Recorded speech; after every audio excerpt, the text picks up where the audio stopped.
டெல்லியில் காற்று மாசு அதிகரித்து விட்டதாக சொல்லி ஒரு போராட்டம் நடத்தியிருக்கிறார்கள் இந்த சூழியல் போராளிகள் அப்படின்னு சொல்லக்கூடிய ஒரு கும்பல். அப்படி நடந்த அந்த போராட்டத்துல ஒரு வன்முறையும் வந்திருக்கிறது. அதற்கு என்ன காரணம் அப்படின்னு சொல்லி பார்த்தோம்னா, அந்த இடத்துல ஒரு மாவோயிஸ்ட் தலைவனுடைய ஒரு பதாகைகளை போட்டோக்களை எல்லாம் ஏந்தியபடி அதற்கான கோஷங்கள் எல்லாம் கூட அங்க விட்டுருக்காங்க. மாதவி ஹிதுமா அப்படிங்கக்கூடிய ஒரு மாவோயிஸ்ட் தலைவனுடைய ஒரு போட்டோ வச்சிருக்காங்க. கடந்த சில நாட்களுக்கு முன்னாடி தான் நான் வந்து என்கவுண்டர்ல அவங்க சுட்டுக் கொல்லப்பட்டார்கள். ஆந்திர பிரதேசத்துல வச்சு சுட்டுக் கொல்லப்பட்டது. அந்த இடத்துல வந்து லாங் லிவ் மாதவி ஹிட்மா அப்படிங்கக்கூடிய கோஷங்கள் பதாகைகள்லாம் வைத்திருந்திருக்காங்க.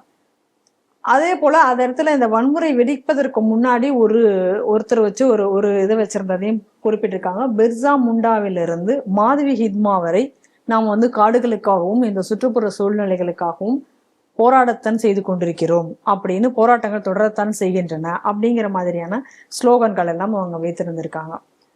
அந்த இடத்துல வந்து இவங்க வந்து அதாவது இந்த போராட்டத்துக்கு ஆன விஷயத்தை மட்டும் இல்லாம இது சம்பந்தம் இல்லாம மாவோயிஸ்ட் இதை வைத்ததோடு மட்டும் இல்லாம டிராபிக்கை வந்து பிளாக் பண்ணக்கூடிய ஒரு வேலையும் செய்திருக்கிறார்கள். இதனால போலீஸ்காரர்கள் அவங்களை கலைந்து செய்யும்படி சொல்லியிருக்காங்க. அந்த இடத்துல போலீஸ்காரர்கள் மீது பெப்பர் ஸ்ப்ரேவெல்லாம் அடித்து அவர்கள் மேல தாக்கல் நடத்தியிருக்காங்க. இதை தொடர்ந்து போலீஸ்காரர்கள் அவர்களை கலைத்திருக்கார். அதோட அவர்களை வந்து பல பேர் இன்றைக்கு கைது செய்திருக்கிறது டெல்லி காவல்துறை. நான் தொடர்ந்து ஜல்லிக்கட்டு போராட்டம் வரக்கூடிய நேரத்தில் நம்ம வேத விஞ்ஞான ஆராய்ச்சி மையத்துக்குள்ள வெப்சைட்ல இதை பத்தி நம்ம நிறைய எழுதியிருந்தோம். உங்களுக்கும் ஞாபகம் இருந்திருக்கலாம். அப்ப இருந்து இந்த மாதிரியாக போராட்டங்களை தூண்டிவிட்டு போராட்டங்களை அப்படியே நீட்டிக்கிறது. இப்ப வந்து ஒரு போராட்டம் வந்து ஒரு பர்பஸுக்காக ஆரம்பிக்கப்பட்டது பங்களாதேஷ்ல. ஆனா அரசாங்கம் அதுக்கு ஈல்டானதுக்கு அப்புறம் கூட அடுத்தடுத்த கோரிக்கையை வைத்து கடைசியில ஒரு ஆட்சி கலைப்பு நம்ம கவனிச்சோம். இதே மாதிரிதான் நேபாளில் ஆரம்பிச்சது. இது வந்து ஒரு பேட்டர்ன். ஏதாவது ஒரு இஷ்யூவை சொல்லி அந்த இஷ்யூவுக்காக மக்களை வர சொல்லி அதுக்கு உள்ள வந்து இது ஒரு குட்டி கூட்டம் உள்ள நுழைஞ்சு அந்த போராட்டம் அந்த மக்களை அப்படியே தூண்டி விட்டு ஏதாவது வன்முறையில ஈடுபடுத்தி வச்சு அந்த ஒரு ஆட்சி கலைப்பையோ இல்லைன்னா வந்து நாட்டை ஸ்தம்பிக்க வைக்கிறதோ இதை வந்து பழக்கமாக வைத்து கொண்டிருந்தார்கள். ஏர் குவாலிட்டி இண்டெக்ஸ் டெல்லியில் இன்னைக்கு தான் கெட்டு போச்சா? காலகாலமாக அதுதான் பிரச்சனையா. 10 வருஷம் ஆம் ஆத்மி ஆட்சி இருக்கும்போது ஏன் இதுக்கு இவங்க யாரும் போராட்டம் நடத்தல? கரெக்ட். அதையும் கூட இன்ஃபேக்ட் இப்ப பெட்டரா இருக்கும். கரெக்ட். ஆம் ஆத்மி ஆட்சியில் இருந்தையும் கூட பெட்டரா இருக்கு. But it is not to the satisfactory லெவலுங்கிறது உண்மை. அதை நான் மறுக்க விரும்பல. அது உண்மைதான். அது மறுக்க முடியாத விஷயம் தான். சாட்டிஸ்ஃபேக்டரி லெவலையும் கூட மோசமாக தான் இருக்கு. ஆனால் ஆம் ஆத்மி ஆட்சியும் கூட பெட்டரா தானே இருக்கு. அப்போ ஆம் ஆத்மி ஆட்சி இருக்கும்போது போராடாதவர்கள் ஏன் திடீர்னு இப்போ போராட்டம் வந்தாங்க? அப்போ இந்த போராட்டத்தின் பின்னணி என்னங்கிறதையும் நம்ம நல்லா தெளிவாக புரிந்து கொள்ள வேண்டும். அடுத்தது பிர்சா முண்டா முதல் மாத்வி வரை இதுதான் அந்த பேனர். பிர்சா முண்டா இங்க வந்தாரு. பிர்சா முண்டா எய்த்து போராடினது கிறிஸ்தவ வெள்ளக்காரன். ஆமா. இன்னைக்கு இங்க கிறிஸ்தவ அந்நிய ஆட்சியா நடந்துகிட்டு இருக்கு. அப்ப சொந்த நாட்டு மக்களையே அந்நியர்களாக காட்டக்கூடிய ஒரு அந்நிய கூட்டம் இது. அதான் புரிஞ்சுக்கணும். இதுல நீங்க பாத்தீங்க அப்படின்னு சொன்னா கம்யூனிஸ்ட் யூனியன்ல உள்ள மாணவர்கள், குறிப்பாக JNU மாணவர்கள் அதிகம் கலந்து கொண்டார்கள். இதைத்தான் நம்ம அதுல கவனிக்க வேண்டிய ஒரு விஷயம். இதுலயும் நீங்க வந்து சக்கா ஜாம் ஹிந்தியில சொல்லும்போது அதாவது ரோடை மறிக்கக்கூடியது, ரோடு பிளாக். அதுக்கப்புறம் எல்லாரையும் வந்து இதற்கான போராட்டம்னு சொல்லிவிட்டு திடீர்னு போலீஸ்காரன் மேல பெப்பர் ஸ்ப்ரே அடிச்சது. பாருங்க, இப்ப நம்ம ஊர்ல இந்த ஜல்லிக்கட்டுன்னு ஒரு போராட்டம் ஆரம்பிச்சு. இந்த ஜல்லிக்கட்டை தடுத்தது யாரு? UPA சர்க்கார். ஆனா இந்த போராட்டம் வரும்போது இதே UPA காரன் தான் இதுக்கு பின்னாடி இருக்கிற வேலையும் செய்தான். அந்த நேரத்துல என்னெல்லாம் கோஷம் போடப்பட்டது? தனி தமிழ்நாடு வேணும், இந்தியா வெளியேறு, இப்பெல்லாம் போடப்பட்ட கோஷங்கள். அதுக்கப்புறம் இதற்கான சட்டம் எல்லாம் இந்த சட்டசபையில் அவசரமா இயற்றப்பட்டது. இயற்றினதுக்கு அப்புறம் யாரு? அவரு ஹரிபரந்தாமன்கூடிய ஒரு தனிநபர் சொன்னால்தான் நாங்க போவோம் அப்படின்னு. அவர் என்னன்னா நீதி அரசர், முன்னாள் நீதி அரசர். அவர் இப்ப இடையில பரந்தூர் போராட்டத்துக்கு அங்க போகும்போது, நீ எல்லாம் நீதி சட்டத்தின் அடிப்படையெல்லாம் போராடினா உனக்கு வந்து எந்த பிரயோஜனமும் இருக்காது, வன்முறை போராட்டத்துக்கு தான் வரும்னு. ஆமா, வீதியில் இறங்கி போராட்டம்னா என்ன? வண்டியை தடுக்கிறது, என்னோட மூவ்மெண்ட்டை ரெஸ்ட்ரிக்ட் பண்றது. நான் கார்ல போறேன், ஒரு அவசர வேலையா, என்ன நீங்க தடுக்கிறது ஒரு வன்முறை தானே. இதெல்லாம் வன்முறை போராட்டத்தோட இதுதான். அதனால வீதியில் போராடுறதுன்னு சொன்னா ஏதோ வித்தியாசமான இதெல்லாம் தெளிவானது. அப்ப இவரு போய் சொன்னாதான் நாங்க வெளியேறுவோம் அப்படின்னு சொன்னா, அப்ப இந்த போராட்டத்தில் அன்னைக்கு போடப்பட்ட தேசத்துக்கு விரோதமான கோஷங்களுக்கெல்லாம் அவர் பொறுப்பெடுக்கணும்ல. கண்டிப்பா எடுக்கணும்ல ஹரி பரந்தாமன். சரி, அன்னைக்கு அங்க பேசினார், இப்ப பரந்தூர்ல எந்த சத்தத்தையும் காணல, இப்ப இந்த வேகத்தையே அங்க காட்டல. அப்ப இங்க ஒரு சுற்றுப்புறச்சூழல், அங்க வேற சுற்றுப்புறச்சூழல். ஏன்னா திமுக வந்தா சுற்றுப்புறச்சூழல் மாறும், அவ்வளவுதானே இதுக்கு அர்த்தம். அதனால இந்த போராட்டக்காரர் சூழியல் போராட்டக்காரர்கள் அல்ல, இவர்கள் எல்லாம் அரசியல் சூழலை உருவாக்கும் போராட்டக்காரர்கள். சரியா இருக்கும். இதோட சூழியல்ங்கிறது என்ன சூழியல் அப்படின்னு சொன்னா, it's not the natural environment, political environment. பொலிட்டிக்கல் என்விரான்மெண்ட்ங்கிறதையும் கூட இது எல்லாம் வந்து கான்ஸ்பிரசியோட என்விரான்மெண்ட், சதிகார சூழியல்வாதிகள் இவர்களுக்கு பேர். பண்றதம்பிட்டு சதி வேலை. இப்ப அன்னைக்கு அங்க என்ன நடந்தது, இது அதே வேலை இப்ப அங்க நடக்கு. இப்ப நீங்க பாருங்க, ஸ்டெர்லைட் போராட்டம். ஸ்டெர்லைட் போராட்டத்துல வந்து தனித்தமிழ்ங்கிறது வந்துச்சு. அந்த டயத்துல பேசினாங்கல்ல இந்த வார்த்தையெல்லாம். அதுக்கப்புறம் அந்த அந்த நெடுவாசல் அங்க எங்க தமிழ் அரசியல் வந்தது. சரி, அரிதாப்பட்டி நீங்களே தானே கன்சர்ன் முதல்ல கொடுத்தீங்க. அரிதாப்பட்டிக்கு கொடுத்தீங்களா? கொடுத்ததுக்கு அப்புறம் கிராம சபை கூட்டம் நடக்கும்போது, முதல்ல கிராம சபை கூட்டம் கிராமத்தில் உள்ளவங்க நடத்தணும். அதுக்கு எப்படி முதல்ல ஆன்லைன்ல போலாம்? முடியாது. அதே முதல்ல சட்டவிரோதம் தானே. அப்ப அந்த சட்டவிரோதத்துல போய் அங்க வந்து இண்டஸ்ட்ரியல் எஸ்டேட்டுக்காக வேண்டி நீங்க இடம் கொடுத்ததை தீர்மானமா கொண்டு வரும்போது அன்னைக்கு அந்த ஊர்ல கிராம மக்கள் எதிர்த்தாங்க.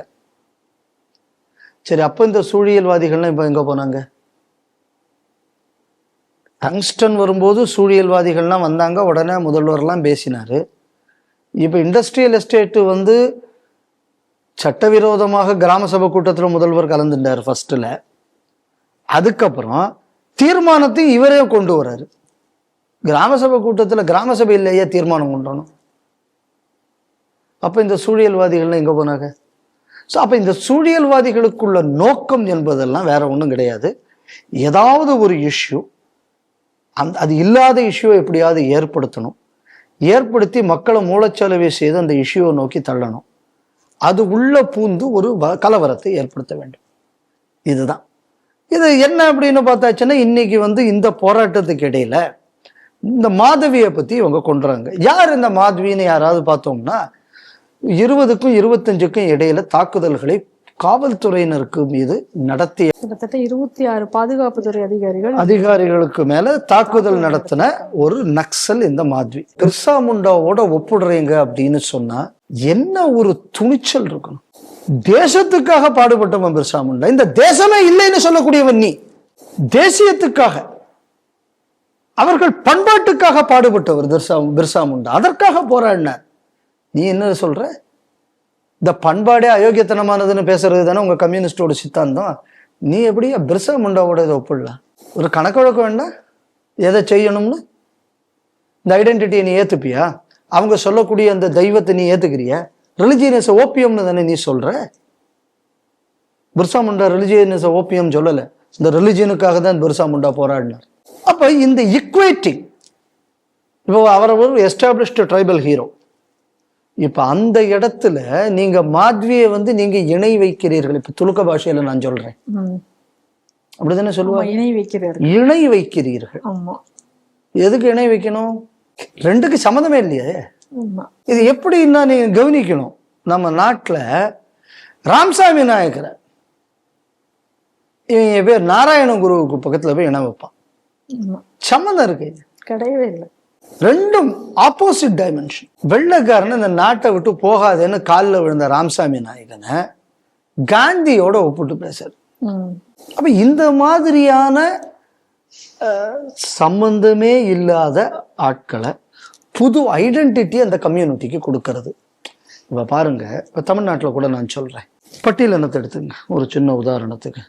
சுவாமி சகஜானந்தாவையும் ஸ்ரீநாராயண குருவையும் ஒரு பெரிய ஒரு ரிஃபார்மரை இந்த நாடு பார்த்துருக்கேன். கிடையவே. அந்த சமுதாயத்தில் எவனுக்காவது அவங்கள தெரியுமா? தெரியாது. இவனுங்க யார் ஐடென்டிட்டி வச்சிருக்கான்? வேதங்களை வகுத்தளித்தது வியாசர். சார் மீனவர் சமுதாயத்துல ஐடென்டிட்டியில இருக்காரா? இல்ல. உலகத்துக்கே சாஸ்திரம் அப்படிங்கக்கூடியது மனு தர்மம். அந்த மனு தர்மத்தை எவன்லாமோ பின்னாடி வந்து நாசப்படுத்தினான். இவங்க மேற்கோள் காட்டக்கூடிய எந்த மனு தர்மமுமே ஒரிஜினல் இல்லைன்னு ஏற்கனவே கோர்ட்லயே தீர்ப்பு வந்தாச்சு. அதுக்கப்புறமும் இவனுக்கு இதுதான் ஒரிஜினல்னு இவனுக்கு சொல்லிக்கிட்டு நடப்பானுவ. அந்த மனு எந்த ஊருக்காரருன்னா நம்ம மதுரைக்காரரு, திராவிடர் தேசத்து ராஜான் இருக்கு. சரி, அந்த மாதிரி உலகத்துக்கே நீதி வழங்கிய பேருங்கிறதுனாலதான் மனுநீதி சோழன்னு ராஜாவுக்கே பேர் கொடுத்தாங்க. அந்த பேரையே சமநீதி சோழன்னு மாத்தி செல வச்சவனுங்க தானே உனக்கு. அதாவது எப்படியெல்லாம் ஐடென்டிட்டியை மாத்துறாங்கிறதுக்கு நம்ம தெரிஞ்சுக்கணும். அடுத்தது, நீங்க இன்னைக்கு எவ்வளவோ பெரிய பெரிய வரலாற்று ஆன்மீகம் அப்படிங்கிறத வச்சாச்சுன்னா, இன்னைக்கு தமிழ்நாட்டில் இருக்கக்கூடிய எந்த ஜாதியை வேணாலும் எடுங்க, எல்லா ஜாதியிலையும் ஏதாவது ஒரு நாயன்மாரோ ஒரு ஆழ்வாரோ இல்லைன்னா ஒரு சித்தரோ அவதரிச்சிருக்காங்களா இல்லையா? அந்த ஐடென்டிட்டி ஏதாவது இன்னைக்கு நம்ம நாட்டில் இருக்கா? அந்த ஐடென்டிட்டியே இல்லை. கிடையாது. பஸ்ஸை உடைச்சவன், பேனரை வாடகைக்கு விடுறேன்னு சொன்னவன், இவன்லாம் தான் இன்னைக்கு ஐடென்டிட்டி. அதே மாதிரி இன்னைக்கு பிர்சா முண்டாவோட இன்னைக்கு மாத்வியை கொண்டு வராங்க அப்படின்னா, காலப்போக்கில் பிர்சா முண்டாவுக்குள்ள இடத்துல மாத்வி வந்துடுவான், பிர்சா முண்டா காணாம போடுவார். இது நான் வந்து நீங்க ஒண்ணு இந்த கலவரத்துக்கு இவனுங்க, ஏன்னா இது இவனுக்கு பழகுனது. எதை கவனிக்கணும் அப்படின்னா, இது ஒரு ஐடென்டிட்டி தெஃப்ட். இந்த ஐடென்டிட்டி தெஃப்டை வந்து இவ்வளவு பிளாட்டண்டா பண்றதுனால யாரெல்லாம் இதுல சம்பந்தப்பட்டிருக்காங்களோ இவங்க அவ்வளவு பேரு மேல யுஏபிஏல கேஸ் போட்டுட்டு முடிஞ்சதுன்னு இது எல்லாத்தையும் என்ஐஏக்கு டிரான்ஸ்ஃபர் பண்ணும்.